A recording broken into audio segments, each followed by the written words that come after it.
Welcome to Maluka IAS. ਅੱਜ ਅਸੀਂ ਪੰਜਾਬੀ ਭਾਸ਼ਾ ਨੂੰ ਲੈ ਕੇ ਸਭ ਤੋਂ ਪਹਿਲੀ ਵੀਡੀਓ ਸ਼ੁਰੂ ਕਰਨ ਜਾ ਰਹੇ ਹਾਂ, ਜਿਸ ਦੇ ਵਿੱਚ ਅਸੀਂ ਇਹ ਸਮਝਣ ਦੀ ਕੋਸ਼ਿਸ਼ ਕਰਾਂਗੇ ਕਿ ਕਿਸੇ ਵੀ ਭਾਸ਼ਾ ਦਾ ਸਾਹਿਤ ਕਿਉਂ ਲੈਣਾ ਚਾਹੀਦਾ ਹੈ ਯੂਪੀਐਸਸੀ ਦੇ ਵਿੱਚ, ਹੈ ਨਾ। ਯੂਪੀਐਸਸੀ ਦੇ ਵਿੱਚ ਜੇਕਰ ਅਸੀਂ ਲਿਟਰੇਚਰ ਦਾ ਸਬਜੈਕਟ ਲੈਂਦੇ ਹਾਂ, ਉਸ ਦੀ ਕੀ ਰੈਲੀਵੈਂਸ ਹੈ, ਕੀ ਇੰਪੋਰਟੈਂਟ ਹੈ, ਤੇ ਸਾਨੂੰ ਜਿਹੜੇ ਬੱਚੇ ਪੰਜਾਬੀ ਚ ਨੇ ਜਾਂ ਪੰਜਾਬੀ ਭਾਸ਼ਾ ਨਾਲ ਬਿਲੋਂਗ ਕਰਦੇ ਨੇ, ਪੰਜਾਬ ਤੋਂ ਬਿਲੋਂਗ ਕਰਦੇ ਨੇ, ਉਹਨਾਂ ਨੂੰ ਪੰਜਾਬੀ ਭਾਸ਼ਾ ਨੂੰ ਪ੍ਰੈਫਰੈਂਸ ਕਿਉਂ ਦੇਣੀ ਚਾਹੀਦੀ ਆ, ਜਾਂ ਪੰਜਾਬੀ ਭਾਸ਼ਾ ਦਾ ਜਿਹੜਾ ਸਾਹਿਤ ਆ ਉਸ ਸਬਜੈਕਟ ਨੂੰ ਹੀ ਯੂਪੀਐਸਸੀ ਮੇਨਸ ਐਗਜ਼ਾਮੀਨੇਸ਼ਨ ਦੇ ਵਿੱਚ ਸਾਨੂੰ ਕਿਉਂ ਚੁਣਨਾ ਚਾਹੀਦਾ ਹੈ ਨਾ। ਇਸ ਚੀਜ਼ ਨੂੰ ਲੈ ਕੇ ਅਸੀਂ ਬਿਲਕੁਲ ਡੀਪ ਅੰਡਰਸਟੈਂਡਿੰਗ ਕਰਨ ਦੀ ਕੋਸ਼ਿਸ਼ ਕਰਾਂਗੇ। ਸਭ ਤੋਂ ਪਹਿਲਾਂ ਇਹ ਦੇਖੋ ਕਿ ਪੰਜਾਬੀ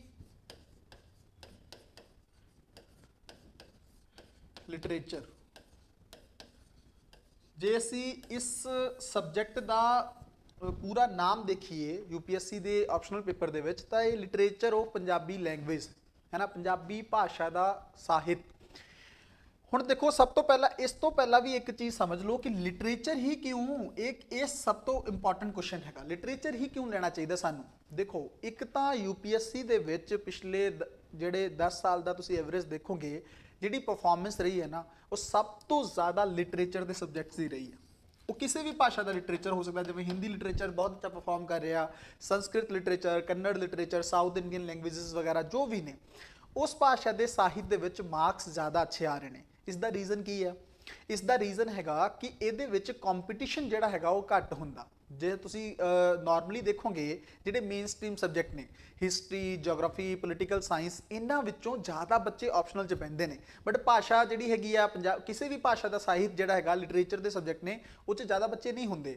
ਹੋ ਸਕਦਾ ਹੈ ਹਿੰਦੀ ਲਿਟਰੇਚਰ 'ਚ ਜ਼ਿਆਦਾ ਹੋਣ, ਪਿਛਲੇ 3-4 ਸਾਲਾਂ ਤੋਂ ਜ਼ਿਆਦਾ ਟ੍ਰੈਂਡ ਕੀਤਾ ਹੈਗਾ, ਬਟ ਅਦਰ ਦੈਨ ਬਾਕੀ ਲੈਂਗੁਏजेस ਤੁਸੀਂ ਦੇਖੋਗੇ, ਪੰਜਾਬੀ 'ਚ ਵੀ ਦੇਖੋਗੇ, ਜਨਰਲੀ ਦੇਖੋ 10 ਤੋਂ 11,000 ਬੱਚਾ ਯੂਪੀਐਸਸੀ ਮੇਨਸ ਐਗਜ਼ਾਮੀਨੇਸ਼ਨ ਲਿਖ ਰਿਹਾ ਹੈ ਨਾ, ਐਵਰੇਜ ਤੌਰ ਤੇ ਅਸੀਂ ਦੇਖੀਏ। ਉਹਦੇ ਵਿੱਚ 1000 ਜਾਂ 1500 ਬੱਚਾ ਮੰਨ ਲਓ ਪੋਲੀਟੀਕਲ ਸਾਇੰਸ ਦਾ ਹੈਗਾ, ਜਾਂ 1000 ਬੱਚਾ ਹਿਸਟਰੀ ਦਾ ਹੈਗਾ, ਇਕਨੋਮਿਕਸ ਨੇ, ਬਾਕੀ ਸਬਜੈਕਟ ਵੀ ਨੇ। ਬਟ ਤੁਸੀਂ ਸੋਚ ਕੇ ਦੇਖੋ, ਪੰਜਾਬੀ ਭਾਸ਼ਾ ਦੇ ਕਿੰਨੇ ਬੱਚੇ ਹੋਣਗੇ ਜਿਹੜੇ ਮੇਨਸ ਲਿਖਣਗੇ? ਮੈਕਸਿਮਮ 15 ਤੋਂ 20।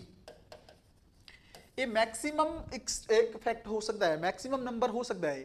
15 ਤੋਂ 20 ਬੱਚੇ ਲਿਖਣਗੇ। ਉਧਰ ਤੁਸੀਂ ਦੇਖੋਗੇ ਪੋਲੀਟੀਕਲ ਸਾਇੰਸ ਵਗੈਰਾ ਦੇਖੋਗੇ, ਮੰਨ ਲਓ 1000 ਬੱਚੇ ਨੇ, ਹੈ ਨਾ, ਤੇ ਇਹਦੇ ਵਿੱਚ ਤੁਸੀਂ ਕੀ ਕਰਨਾ ਹੈਗਾ, ਬਾਕੀ 14 ਤੋਂ ਬੈਟਰ ਲਿਖਣਾ ਹੈਗਾ, ਹੈ ਨਾ, ਤੇ ਕੰਪੀਟੀਸ਼ਨ ਘੱਟ ਹੈਗਾ। ਤੇ ਉਧਰ ਤੁਸੀਂ ਦੇਖੋਗੇ ਤਾਂ ਬਾਕੀ 900 ਤੋਂ ਜ਼ਿਆਦਾ ਬੱਚਿਆਂ ਤੋਂ ਜ਼ਿਆਦਾ ਤੋਂ ਅੱਛਾ ਲਿਖੋਗੇ ਤਾਂ ਹੀ ਤਾਂ ਵਧੀਆ ਕਰ ਪਾਓਗੇ ਨਾ। ਇਹਦੇ ਵਿੱਚ ਸਿਰਫ 14 ਬੱਚਿਆਂ ਨੂੰ ਹਰਾਣਾ ਹੈ, ਉੱਥੇ ਦੇਖ ਕੇ ਚਲੋ 999 ਬੱਚਿਆਂ ਨੂੰ ਹਰਾਣਾ। ਡਿਫਰੈਂਸ ਸਮਝ ਆਇਆ? ਇਸ ਕਰਕੇ ਇੱਥੇ ਇਸ ਲਿਟਰੇਚਰ ਦੀ ਜਿਹੜਾ ਹੈਗੀ ਪਰਫਾਰਮੈਂਸ ਯੂਪੀਐਸਸੀ 'ਚ ਬਹੁਤ ਅੱਛੀ ਰਹੀ ਆ। ਉਹਦਾ ਕਾਰਨ ਮੈਂ ਤੁਹਾਨੂੰ ਦੱਸਦਾ ਹੈਗਾ ਕਿ ਕੰਪੀਟੀਸ਼ਨ ਜਿਹੜਾ ਹੈਗਾ ਉਹਦੇ ਵਿੱਚ ਘੱਟ ਹੈਗਾ। ਦੂਸਰੀ ਚੀਜ਼, ਲਿਟਰੇਚਰ ਕਿਉਂ ਲੈਣਾ ਚਾਹੀਦਾ ਹੈਗਾ, ਇਸ ਚੀਜ਼ ਨੂੰ ਸਮਝੋ। ਕਰੰਟ ਅਫੇਅਰ ਜਿਹੜਾ ਹੈਗਾ, ਇਹਦੇ ਵਿੱਚ ਕੋਈ ਅਪਡੇਸ਼ਨ ਜ਼ਿਆਦਾ ਨਹੀਂ ਹੁੰਦਾ। ਫੋਰ ਐਗਜ਼ਾਮਪਲ, ਇਸ ਗੱਲ ਨੂੰ ਸਮਝੋ, ਪੰਜਾਬੀ ਭਾਸ਼ਾ ਦਾ ਜਿਹੜਾ ਸਾਹਿਤ ਆ, ਇਹ ਜਿਹੜਾ ਪੇਪਰ ਹੈਗਾ ਆਪਸ਼ਨਲ ਦਾ, ਇਹਦੇ ਵਿੱਚ ਕੀ ਅਪਡੇਟ ਹੋਏਗਾ ਕਰੰਟ? ਮੈਕਸਿਮਮ 1-2 ਪੋਰਸ਼ਨ ਨੇ। ਜਿਵੇਂ ਮੈਂ ਐਗਜ਼ਾਮਪਲ ਦੇ ਤੌਰ ਤੇ ਤੁਹਾਨੂੰ ਦੱਸਦਾ, ਪੰਜਾਬੀ ਭਾਸ਼ਾ ਨੂੰ ਵਰਤਮਾਨ 'ਚ ਕਿਹੜੀਆਂ ਚੁਣੌਤੀਆਂ ਨੇ, ਇਹ ਅਪਡੇਸ਼ਨ ਹੈ। ਜਾਂ ਫਿਰ ਜਿਵੇਂ ਨਾਟਕ ਹੈ, ਜਾਂ ਫਿਰ ਜੋ ਤੁਸੀਂ ਦੇਖੋਗੇ ਨਾਵਲ ਵਗੈਰਾ ਹੈ, ਇਹਦੀਆਂ ਵਰਤਮਾਨ ਪ੍ਰਵਿਰਤੀਆਂ ਕੀ ਨੇ, ਜਾਂ 21ਵੀਂ ਸਦੀ ਦੇ ਵਿੱਚ ਨਾਟਕ ਜਾਂ ਕਹਾਣੀ ਜਾਂ ਇਹ ਸਭ ਕਿਹੜੇ ਪਾਸੇ ਨੂੰ ਜਾ ਰਹੀਆਂ ਨੇ। ਮੈਕਸਿਮਮ ਅਪਡੇਟ ਇਹ ਹੋ ਸਕਦਾ 1 ਜਾਂ 2 ਕੁਐਸਚਨ ਦੇ ਫਾਰਮ। ਬਾਕੀ ਅਪਡੇਟ ਕੀ ਹੋਏਗਾ? ਬਟ ਤੁਸੀਂ ਇਹਨੂੰ ਕੰਪੇਅਰ ਕਰੋ ਪੋਲੀਟੀਕਲ ਸਾਇੰਸ ਨਾਲ, ਕੰਪੇਅਰ ਕਰੋ ਹਿਸਟਰੀ ਨਾਲ, ਕੰਪੇਅਰ ਕਰੋ ਬਾਕੀ ਸਬਜੈਕਟ ਨਾਲ, ਸੋਸ਼ੀਓਲੋਜੀ ਵਗੈਰਾ ਨਾਲ, ਇਕਨੋਮਿਕਸ ਨਾਲ, ਤੁਹਾਨੂੰ ਦਿਖੇਗਾ ਉਹਦੇ ਵਿੱਚ ਕਰੰਟ ਅਫੇਅਰ ਜ਼ਿਆਦਾ ਐਡ ਕਰਨਾ ਹੈ ਨਾ। ਤੇ ਸਭ ਤੋਂ ਇੰਪੋਰਟੈਂਟ ਚੀਜ਼ ਜਿਹੜਾ ਤੁਹਾਡਾ ਹੈਗਾ ਕਿ ਇੰਟਰਸਟ ਜਿਹੜਾ ਹੈਗਾ ਉਹ ਇਸ 'ਚ ਤੁਸੀਂ ਕ੍ਰੀਏਟ ਕਰ ਸਕਦੇ ਹੋ। ਇੰਟਰਸਟ ਕਿੱਦਾਂ ਕ੍ਰੀਏਟ ਕਰ ਸਕਦੇ ਹੋ, ਮੈਂ ਤੁਹਾਨੂੰ ਦੱਸਦਾ।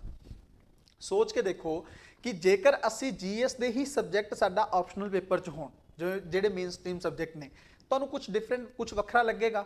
ਤੁਸੀਂ ਜੋ ਤੁਹਾਨੂੰ ਪਤਾ 13 ਤੋਂ 14 ਘੰਟੇ ਤੁਸੀਂ ਪੜ੍ਹਾਈ ਕਰਨੀ ਆ, ਉਹਦੇ ਵਿੱਚ ਤੁਸੀਂ 10-12 ਘੰਟੇ ਵੀ ਉਹ ਪੜ੍ਹ ਰਹੇ ਹੋ, ਫਿਰ ਬਾਅਦ 'ਚ ਆਪਸ਼ਨਲ ਲਈ 2 ਘੰਟੇ ਵੀ ਉਹੀ ਪੜ੍ਹ ਰਹੇ ਹੋ। ਕੁਛ ਤਾਂ ਚੇਂਜ ਹੋਣਾ ਚਾਹੀਦਾ ਨਾ।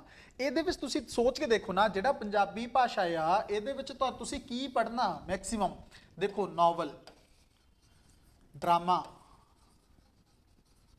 ਹੈ ਨਾ, ਜਿਹੜੇ ਸਫਰਨਾਮੇ ਨੇ, ਇਹ ਸਭ ਪੜੋਗੇ। ਇਹ ਇੰਟਰਸਟਿੰਗ ਹੈਗੇ ਨੇ ਕਿ ਨਹੀਂ ਹੈਗੇ? ਇਹਨੂੰ ਪੜਨ ਦਾ ਮਨ ਕਰੇਗਾ ਕਿ ਨਹੀਂ ਕਰੇਗਾ? ਜੇ ਇਹਨੂੰ ਪੜਨ ਦਾ ਮਨ ਕਰੇਗਾ ਤਾਂ ਇਹਦਾ ਮਤਲਬ ਜਿਹੜਾ ਜਦੋਂ ਅਸੀਂ ਵਰਡ ਕਹਿੰਦੇ ਆ ਕਿ ਆਪਸ਼ਨਲ ਸਾਨੂੰ ਕਿਸ ਬੇਸ ਤੇ ਲੈਣਾ ਚਾਹੀਦਾ, ਉਹਦੇ ਵਿੱਚ ਅਸੀਂ ਕੀ ਕਹਿੰਦੇ ਆ? ਉਹ ਆਪਸ਼ਨਲ ਲਓ ਜਿਹਦੇ ਵਿੱਚ ਤੁਹਾਡਾ ਇੰਟਰਸਟ ਹੋਵੇ। ਉਹ ਵਾਲਾ ਆਪਸ਼ਨਲ ਲਓ ਜਿਹਦੇ ਵਿੱਚ ਤੁਹਾਡਾ ਇੰਟਰਸਟ ਹੋਵੇ। ਅਸੀਂ ਜਨਰਲੀ ਇਹ ਗੱਲ ਕਹਿੰਦੇ ਆ, ਤੇ ਇੰਟਰਸਟ ਤਾਂ ਸਾਡਾ ਬਣ ਰਿਹਾ ਨਾ ਇੱਥੇ। ਇਹਨਾਂ ਚੀਜ਼ਾਂ ਦੇ ਵਿੱਚ ਸਾਡਾ ਇੰਟਰਸਟ ਬਣ ਰਿਹਾ, ਇੰਟਰਸਟ ਲਿੰਕ ਹੋ ਗਿਆ, ਇਹਦਾ ਮਤਲਬ ਅਸੀਂ ਸਹੀ ਆਪਸ਼ਨਲ ਸਿਲੈਕਟ ਕੀਤਾ ਕਿ ਨਹੀਂ ਕੀਤਾ, ਅਸੀਂ ਸਹੀ ਆਪਸ਼ਨਲ ਦੀ ਚੋਣ ਕੀਤੀ ਕਿ ਨਹੀਂ ਕੀਤੀ, ਕੀਤੀ ਨਾ। ਇਸ ਲਈ ਆ ਕੁਝ ਕੁ ਚੀਜ਼ਾਂ ਨੇ। ਇੱਕ ਹੋਰ ਵੀ ਫੈਕਟ ਆ, ਹਾਲਾਂਕਿ ਉਹਦੀ ਬਹੁਤ ਜ਼ਿਆਦਾ ਰੈਲੀਵੈਂਸ ਨਹੀਂ ਹੈਗੀ, ਬਟ ਮੈਂ ਦੱਸ ਦੇਣਾ ਚਾਹੁੰਦਾ।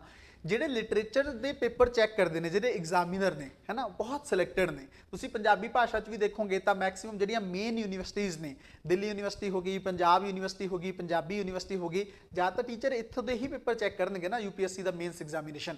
ਹਾਲਾਂਕਿ ਸਾਨੂੰ ਇਹ ਪਤਾ ਨਹੀਂ ਹੈਗਾ, ਸੋਰਸ ਨਹੀਂ ਹੈਗਾ, ਬਟ ਅਸੀਂ ਇੱਕ ਅਨੁਮਾਨ ਲਾ ਸਕਦੇ ਹਾਂ, ਇੱਕ ਅੰਦਾਜ਼ਾ ਲਾ ਸਕਦੇ ਹਾਂ ਵੀ ਇੱਥੋਂ ਤੱਕ ਹੋਏਗਾ।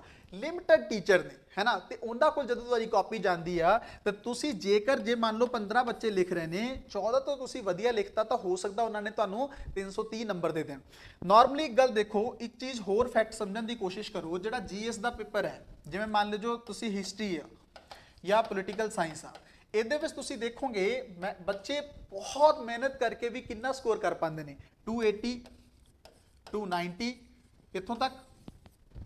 ਇਹਦੇ ਲਈ ਪੂਰੀ ਜੀ ਜਾਨ ਉਹਨਾਂ ਦੀ ਲੱਗ ਜਾਂਦੀ ਹੈ ਤਾਂ ਕੰਪਲੀਟ ਨਹੀਂ ਹੁੰਦਾ। ਬਟ ਆਪਸ਼ਨਲ ਦੇ ਵਿੱਚ ਤੁਸੀਂ ਦੇਖੋਗੇ 330 ਵੀ ਕ੍ਰਾਸ ਕੀਤਾ ਹੈਗਾ, 330 ਤੋਂ ਵੀ ਜ਼ਿਆਦਾ ਨੰਬਰ ਬੱਚਿਆਂ ਨੇ ਲਏ ਨੇ, ਹੈ ਨਾ। ਤੇ ਇਹਦਾ ਫਾਇਦਾ ਡਿਫਰੈਂਸ ਦਿਖ ਰਿਹਾ। ਜੇਕਰ ਅਸੀਂ 280 ਤੋਂ 330 ਤੱਕ ਚੱਲ ਜਾਈਏ ਤਾਂ ਸਾਨੂੰ 50 ਮਾਰਕਸ ਦਾ ਬੈਨੀਫਿਟ ਆ, ਹੈ ਨਾ। ਤੇ ਪੰਜਾਬੀ ਤੇ ਨਾਲ ਸਾਡੀ ਮਾਂ ਬੋਲੀ ਆ, ਸਾਨੂੰ ਪੜ੍ਹਨ 'ਚ ਅਸੀਂ ਸ਼ੁਰੂ 'ਚ ਸਕੂਲਾਂ 'ਚ ਜਾਂ ਕਾਲਜਾਂ 'ਚ ਪੜ੍ਹਦੇ ਰਹੇ ਆ, ਤਾਂ ਸਾਨੂੰ ਪਤਾ ਹੈ ਵੀ ਇਹਨੂੰ ਪੜ੍ਹਨ 'ਚ ਸਾਨੂੰ ਦਿੱਕਤ ਵੀ ਨਹੀਂ ਆਣੀ। ਈਵਨ ਕਿਤੇ ਨਾ ਕਿਤੇ ਸਾਡਾ ਭਾਸ਼ਾ ਪ੍ਰਤੀ ਜਿਹੜਾ ਜੁੜਾਵ ਆ ਉਹਨੂੰ ਵੀ ਤਾਂ ਅਸੀਂ ਰਿਪਰੈਜ਼ੈਂਟ ਕਰ ਸਕਦੇ ਆ ਨਾ। ਇਸ ਕਰਕੇ ਨਾਲ ਅਸੀਂ ਕਰਨਾ ਕੀ ਆ, ਪੋਇਟਰੀ ਪੜ੍ਹਨੀ ਆ, ਕਵਿਤਾਵਾਂ ਪੜ੍ਹਨੀਆਂ ਨੇ, ਡਰਾਮਾ ਪੜ੍ਹਨੇ ਨੇ, ਆਥਰਸ ਬਾਰੇ ਜਾਣਨਾ, ਬਸ ਇਹ ਆ। ਇੰਟਰਸਟਿੰਗ ਫੈਕਟਸ ਪੜ੍ਹਨੇ ਨੇ, ਹੈ ਨਾ। ਜੰਗਨਾਮਾ ਵਗੈਰਾ ਵੀ ਸਭ ਕੁਝ ਇਹਦੇ ਵਿੱਚ ਹੈਗਾ, ਇਨਕਲੂਡ ਕੀਤਾ ਗਿਆ ਹੈ। ਇਹ ਕਿਤੇ ਨਾ ਕਿਤੇ ਅਸੀਂ ਆਪਣੇ ਇਤਿਹਾਸ ਨੂੰ ਤੋਂ ਵੀ ਜਾਣੂ ਹੋ ਪਾਉਂਦੇ ਹਾਂ, ਤੇ ਨਾਲ ਦੀ ਹੀ ਨਾਲ ਅਸੀਂ ਬਹੁਤ ਸਾਰੀਆਂ ਇੰਟਰਸਟਿੰਗ ਫੈਕਟਸ ਅਸੀਂ ਆਪਣੀ ਭਾਸ਼ਾ ਬਾਰੇ ਜਾਣ ਪਾਉਂਦੇ ਹਾਂ, ਭਾਸ਼ਾ ਦਾ ਗ੍ਰਾਮਰ ਜਾਣ ਪਾਉਂਦੇ ਹਾਂ।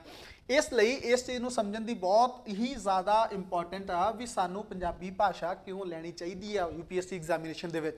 ਤੇ ਇੱਕੋ ਦੇਖੋ, ਸਾਨੂੰ ਆਪਸ਼ਨਲ ਪੇਪਰ ਦਿੱਤਾ ਗਿਆ ਨਾ, ਜੇ ਆਪਸ਼ਨਲ ਪੇਪਰ ਸਾਨੂੰ ਇਦਾਂ ਦਾ ਚੁਣਨਾ ਚਾਹੀਦਾ। ਦੇਖੋ UPSC ਦਾ ਜਿਹੜਾ ਮੇਨਸ ਐਗਜ਼ਾਮੀਨੇਸ਼ਨ ਆ, ਉਹਦੇ ਵਿੱਚ ਕੁਆਲੀਫਾਈ ਕਰਨ ਲਈ ਤੁਹਾਨੂੰ ਤੁਹਾਡੀ ਕਿਹੜੇ ਪੇਪਰਾਂ ਤੇ ਕਮਾਂਡ ਹੋਣੀ ਚਾਹੀਦੀ ਆ, ਤੁਹਾਨੂੰ ਵੀ ਪਤਾ ਹੈ, ਤੁਸੀਂ ਬਹੁਤ ਵਾਰੀ ਸੁਣਿਆ ਹੋਣਾ।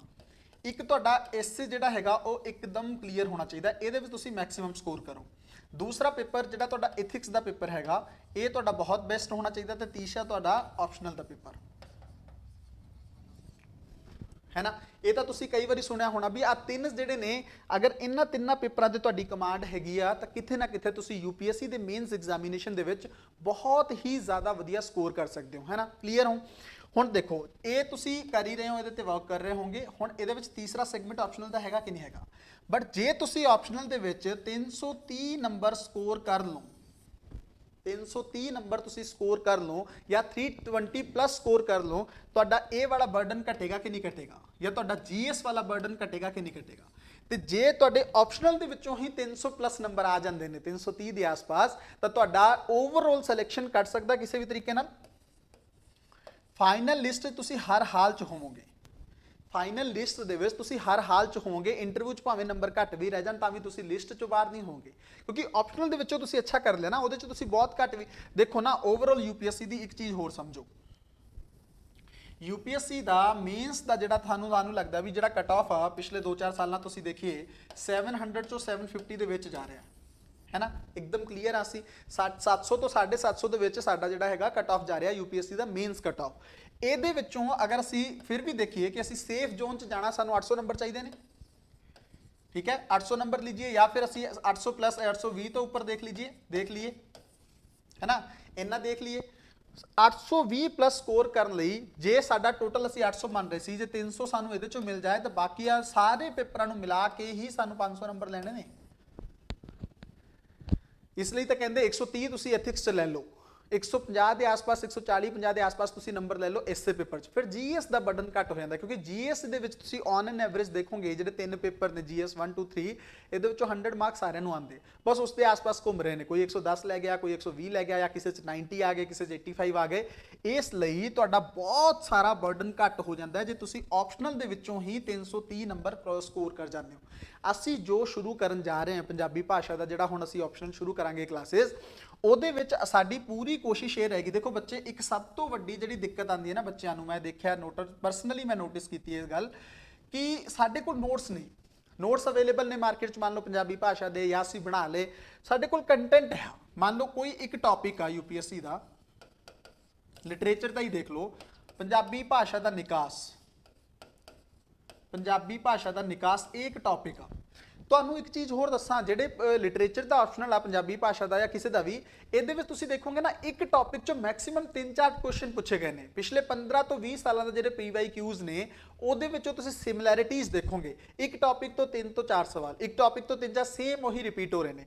ਜੇ ਅਸੀਂ ਤੇ ਹੁੰਦਾ, ਮੈਂ ਤੁਹਾਨੂੰ ਪ੍ਰੋਬਲਮ ਦੱਸ ਰਿਹਾ ਸੀਗਾ, ਜੇ ਸਾਡੇ ਕੋਲ ਨੋਟਸ ਅਵੇਲੇਬਲ ਨੇ ਕਾਫੀ ਲੈਂਦੀ ਨੋਟਸ ਨੇ, ਠੀਕ ਹੈ, ਲੈਂਦੀ ਨੋਟਸ ਨੇ, ਕੋਈ ਇੱਕ ਟੌਪਿਕ ਜਿਹੜਾ ਉਸ ਨੋਟਸ ਦੇ ਵਿੱਚੋਂ 20 ਪੇजेस 'ਚ ਕਵਰ ਕੀਤਾ ਹੋਇਆ, ਬਟ ਲਿਖਣਾ ਉੱਥੇ ਕਿੰਨੇ ਵਰਡਸ ਦੇ ਵਿੱਚ ਹੈ, 150 ਵਰਡ ਜਾਂ 250 ਵਰਡਸ 'ਚ, 150 ਵਰਡ 'ਚ ਲਿਖਣਾ ਹੈਗਾ ਜਾਂ 250 ਵਰਡ 'ਚ। ਹੁਣ ਇਹ 20 ਪੇਜ ਜਿਹੜੇ ਨੇ ਇਹਦੇ 'ਚ ਕਿਵੇਂ ਕਨਵਰਟ ਕਰੋਗੇ? This is the biggest challenge UPSC mains examination ਦੇ ਵਿੱਚ। ਸਭ ਤੋਂ ਵੱਡਾ ਚੈਲੰਜ ਇਹ ਹੈਗਾ ਕਿ 150 ਵਰਡ ਤੇ 250 ਵਰਡ ਤੇ ਤੁਸੀਂ ਕਿਵੇਂ ਕਨਵਰਟ ਕਰੋਗੇ। ਜਿਹੜੀ ਸਾਡੀ ਕਲਾਸ ਚੱਲਣ ਵਾਲੀ ਆ ਉਹਦੇ ਵਿੱਚ ਅਸੀਂ ਇਹ ਕੋਸ਼ਿਸ਼ ਕਰਨ ਵਾਲੇ ਆ ਕਿ ਅਸੀਂ ਕਲਾਸ ਦੇ ਵਿੱਚ ਹੀ ਇਸ ਤਰ੍ਹਾਂ ਕਰ ਲਈਏ, ਕੋਈ ਇੱਕ ਟੌਪਿਕ ਚੱਕਾਂਗੇ, ਜਿਵੇਂ ਟੌਪਿਕ 1, ਇਹਦੇ ਵਿੱਚੋਂ ਕਿੰਨੇ ਤਰ੍ਹਾਂ ਦੇ ਕੁਐਸਚਨ ਬਣਦੇ ਨੇ, 1 2 3 4, ਤੇ ਇਹ ਜਿਹੜਾ ਹੈਗਾ ਟੌਪਿਕ ਮੈਕਸਿਮਮ 2 ਜਾਂ 3 ਪੇਜ 'ਚ ਕਵਰ ਹੋਵੇ, ਇਹ ਮੈਕਸਿਮਮ 2 ਜਾਂ 3 ਪੇਜ, ਤਾਂ ਕਿ ਤੁਹਾਡੇ ਕੋਲ ਇੱਕ ਲਿਮਿਟ 'ਚ ਰਵੇ ਕਿ ਇਸ ਲਿਮਿਟ ਦੇ ਵਿੱਚ ਮੇਰੇ ਕੋਲ ਕੰਟੈਂਟ ਹੈਗਾ, ਮੈਨੂੰ ਸਿਰਫ ਇਹਨੂੰ ਹੀ ਰਿਵਾਈਜ਼ ਕਰਨਾ ਤੇ ਇਹਨੂੰ ਜਾ ਕੇ ਉੱਥੇ ਰਿਪਰੈਜ਼ੈਂਟ ਕਰ ਦੇਣਾ ਹੈਗਾ। ਇਹ ਮੇਰੀ ਕਲਾਸ ਦਾ ਸ਼ੁਰੂ ਤੋਂ ਲੈ ਕੇ ਐਂਡ ਤੱਕ ਸਾਡਾ ਟਾਰਗੇਟ ਇਹੀ ਰਹੇਗਾ ਵੀ ਅਸੀਂ ਇਸੇ ਲੈਵਲ 'ਚ ਰਹੀਏ, ਇਹ ਵਰਡਸ ਲਿਮਿਟਸ 'ਚ ਰਹੀਏ। ਤੁਹਾਡੇ ਕੋਲ ਕੰਟੈਂਟ ਜਿਹੜਾ ਇੱਕਦਮ ਸਪੈਸੀਫਿਕ ਹੋਣਾ ਚਾਹੀਦਾ, ਇੱਕਦਮ ਟੌਪਿਕ ਸਪੈਸੀਫਿਕ ਤੁਹਾਡੀ ਪ੍ਰੈਪਰੇਸ਼ਨ ਹੋਣੀ ਚਾਹੀਦੀ ਹੈ। ਤੇ ਤੁਸੀਂ ਜਦੋਂ ਟੌਪਿਕ ਸਪੈਸੀਫਿਕ ਅਸੀਂ ਪ੍ਰੈਪਰੇਸ਼ਨ ਕਰਦੇ ਹਾਂ ਤਾਂ ਸਾਨੂੰ ਬਾਕੀ ਬੱਚਿਆਂ ਨਾਲੋਂ ਅਸੀਂ ਜ਼ਿਆਦਾ ਬੈਟਰ ਪਰਫਾਰਮ ਕਰਦੇ ਹਾਂ, ਤੇ ਕਿਤੇ ਨਾ ਕਿਤੇ ਅਸੀਂ ਜਿਹੜਾ ਸਕੋਰ ਮੈਂ ਤੁਹਾਨੂੰ ਕਿਹਾ ਵੀ 320 ਪਲੱਸ ਜਿਹੜਾ ਹੈਗਾ ਅਸੀਂ ਈਜ਼ੀਲੀ ਕ੍ਰਾਸ ਕਰ ਪਾਵਾਂਗੇ, 320 ਪਲੱਸ ਅਸੀਂ ਈਜ਼ੀਲੀ ਕ੍ਰਾਸ ਕਰ ਪਾਵਾਂਗੇ, ਹੈ ਨਾ। ਇਸ ਚੀਜ਼ ਨੂੰ ਲੈ ਕੇ ਸਾਨੂੰ ਸਮਝਣ ਦੀ ਕੋਸ਼ਿਸ਼ ਕਰਨੀ ਹੈਗੀ ਹੈ ਕਿ ਪੰਜਾਬੀ ਭਾਸ਼ਾ ਦੇ ਵਿੱਚ ਅਸੀਂ ਇਸ ਚੀਜ਼ ਨੂੰ ਧਿਆਨ ਨਾਲ ਸਮਝ ਪਾਈਏ। ਪੰਜਾਬੀ ਭਾਸ਼ਾ ਇੱਕ ਬਹੁਤ ਹੀ ਜ਼ਿਆਦਾ ਬੈਟਰ ਆਪਸ਼ਨ ਹੈਗਾ ਤੁਹਾਡੇ ਲਈ ਸਿਲੈਕਸ਼ਨ ਲਈ, ਕਿਉਂਕਿ ਮੈਂ ਤੁਹਾਨੂੰ ਸਾਰੇ ਇਹਦੇ ਬੈਨੀਫਿਟਸ ਦੱਸਦੇ ਨੇ ਕਿ ਪੰਜਾਬੀ ਭਾਸ਼ਾ ਨੂੰ ਕਿਉਂ ਲੈਣਾ ਹੈਗਾ ਜਾਂ ਉਹਦੇ ਲਈ ਸਾਨੂੰ ਕਿਸ ਤਰ੍ਹਾਂ ਦੀ ਤਿਆਰੀ ਕਰਨੀ ਆ। ਅਗਲੀ ਵੀਡੀਓ ਅਸੀਂ ਲੈ ਕੇ ਆਵਾਂਗੇ ਜਿਹਦੇ ਵਿੱਚ ਅਸੀਂ ਡਿਸਕਸ ਕਰਾਂਗੇ ਕਿ ਪੰਜਾਬੀ ਭਾਸ਼ਾ ਦਾ ਜਿਹੜਾ ਸਾਹਿਤ ਦਾ ਜਿਹੜਾ ਸਾਡਾ ਇਹ ਆਪਸ਼ਨਲ ਦਾ ਪੇਪਰ ਆ, ਇਹਨੂੰ ਤਿਆਰ ਕਰਨ ਦੀ ਸਾਡੀ ਕੀ ਇੱਕ ਸਟ੍ਰੈਟਜੀ ਹੋਣੀ ਚਾਹੀਦੀ ਆ, ਕਿਸ ਤਰ੍ਹਾਂ ਦੀ ਰਣਨੀਤੀ ਸਾਨੂੰ ਫੋਲੋ ਕਰਨੀ ਚਾਹੀਦੀ ਹੈ ਜਿਹਦੇ ਵਿੱਚ ਅਸੀਂ ਮੈਕਸਿਮਮ ਸਕੋਰ ਕਰ ਸਕਦੇ ਹਾਂ। ਉਸ ਤੋਂ ਬਾਅਦ ਅਸੀਂ ਕੁਝ ਕਲਾਸਿਸ ਵੀ ਲੈ ਕੇ ਆਵਾਂਗੇ, ਰੈਗੂਲਰ ਅਸੀਂ ਉਸ ਤੇ ਟੌਪਿਕਸ ਤੇ ਵਰਕ ਕਰਾਂਗੇ। ਕੁਝ ਸਿਲੈਕਟਡ ਟੌਪਿਕਸ ਜਿਹੜੇ ਨੇ ਉਹ ਤੁਹਾਡੇ ਸਾਹਮਣੇ ਮੈਂ ਲੈ ਕੇ ਆਵਾਂਗਾ ਤਾਂ ਕਿ ਤੁਹਾਨੂੰ ਇੱਕ ਕਲੈਰਿਟੀ ਬਣ ਪਾਏ ਕਿ ਪੰਜਾਬੀ ਭਾਸ਼ਾ ਦੇ ਵਿੱਚ ਕਿਸ ਤਰ੍ਹਾਂ ਦੇ ਕੁਐਸਚਨ ਆਉਂਦੇ ਨੇ, ਕਿਸ ਤਰ੍ਹਾਂ ਦੀਆਂ ਚੀਜ਼ਾਂ ਸਾਨੂੰ ਤਿਆਰ ਕਰਨੀਆਂ ਨੇ, ਤੇ ਟੌਪਿਕ ਸਪੈਸੀਫਿਕ ਪ੍ਰੈਪਰੇਸ਼ਨ ਸਾਨੂੰ ਕਿਸ ਤਰ੍ਹਾਂ ਕਰਨੀ ਹੈਗੀ ਹੈ। ਠੀਕ ਹੈ ਜੀ, ਇਸ ਮੈਨੂੰ ਲੱਗਦਾ ਅੱਜ ਦੀ ਵੀਡੀਓ ਨੂੰ ਲੈ ਕੇ ਤੁਸੀਂ ਕਾਫੀ ਹੱਦ ਤੱਕ ਚੀਜ਼ਾਂ ਤੁਹਾਨੂੰ ਕਲੀਅਰ ਹੋਈਆਂ ਹੋਣਗੀਆਂ। ਜਲਦੀ ਹੀ ਅਸੀਂ ਨਵੀਂ ਵੀਡੀਓ 'ਚ ਮਿਲਾਂਗੇ, ਤਦੋਂ ਤੱਕ ਆਪਣੀ ਪੜ੍ਹਾਈ ਨੂੰ ਬਹੁਤ ਵਧੀਆ ਤਰੀਕੇ ਨਾਲ ਕਰਦੇ ਰਹੋ। ਬਹੁਤ ਬਹੁਤ ਧੰਨਵਾਦ ਜੀ।